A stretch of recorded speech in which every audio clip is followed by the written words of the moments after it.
Баршаңызға сәлем достар, сіздермен Дана. Мен бүгін сіздермен осындай бір жасағаннан ақ керемет болып шығатын мадлен печеньесінің рецептімен бөлісетін боламын.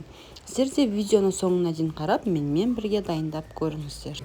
Қамырын дайындау үшін бізге жұмыртқа, май, қант, қопсытқыш және ұн қажет. Алдымен жұмыртқамыздың үстіне қантымызды салып, миксермен қантымыз ерігенше араластырамыз. Миксер болмаған жағдайда венчикпен араластыра берсеңіздер де болады. Енді осы массамыздың үстінен бөлме температурасындағы немесе ерітілген майымызды салып, тағы да бір араластырып жібереміз. Сосын оның үстінен електен өткізілген ұнымызды видеода көрсетілгендей екі бөлікке бөліп, тағы да массамызды араластырамыз. Ұндарыңызды міндетті түрде електен өткізіп алғандарыңыз дұрыс, себебі біздің печеньеміз сол кезде өте керемет болып көтеріліп пісіп шығады. Менде бұл жерде 2 порцияға арналған печенье, сондықтан да қамырымыз өте көп болып көрініп тұр. Мен видеоның описаниясының астына 1 порцияға арналған рецепті жазатын боламын. Мінекей бізде осындай масса дайын болды. Енді осыны формамызға құйып шығатын боламыз. Менде осындай силиконды форма. Жаңағы массамызды осындай кондитер қапшығына салып алдым. Осы видеода көрсетілгендей қатты толтырмай құйып шығамыз. Бұндай кондитер қапшық болмаған жағдайда үлкен ас қасықпен 1 қасық салсаңыздар да болады.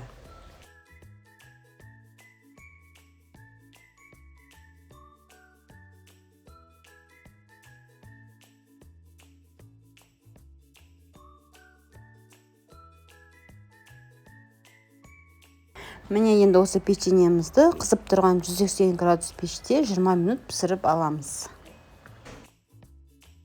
Мінекей біздің печеньеміз қазір ғана пештен пісіп шықты.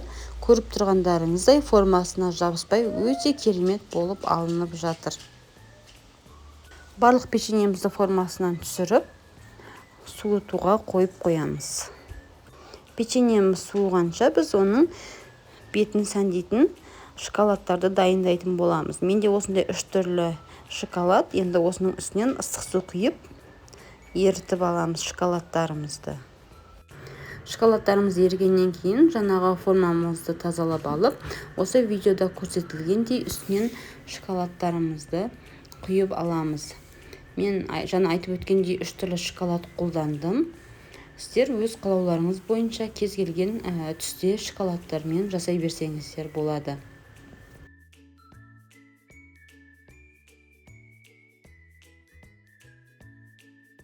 Енді осы құйылған шоколадтарымыздың үстінен жаңағы печеньелерімізді алып, қайтадан осы формамызға шоколадымыздың үстінен қойып басып шығамыз.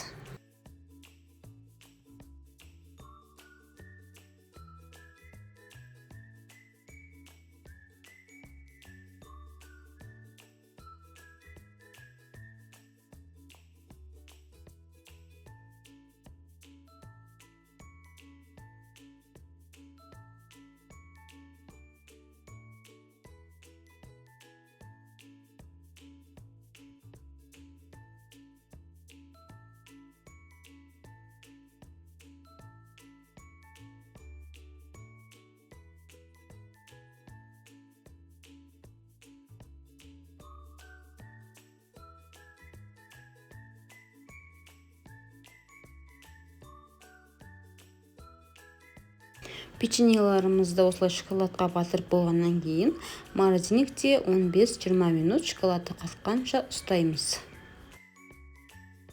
Міне печеньелерімізді морозильниктен шығардым. Көріп тұрғандарыңыздай өте керемет, қолға жабыспай түсіп жатыр. Сіздер де видеоны толық соңына дейін қарап, ұнаса лайк басып, комментарий жазып, маған тіркелуді ұмытпаңыздар. Сіздерге де осы рецепт бойынша дайындауға кеңес беремін. Балаларыңыз сол сәтте ақ жеп қоятын керемет печеньелар. Осы рецепт арқылы жасасаңыздар, бір жасағаннан ақ өте керемет болып шығатын печенье ғой.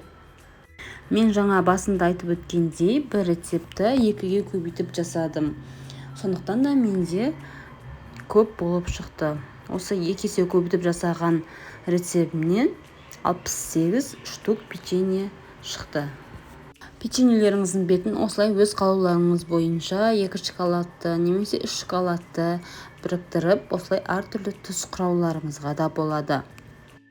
Мен кейбір печеньелердің арасына вареная сгущенка қосып та жасап көрдім. Олай да өте керемет болып шығады екен. Менің видеомды соңына дейін көргендеріңіз үшін рахмет. Келесі кездескенше сау болыңыздар.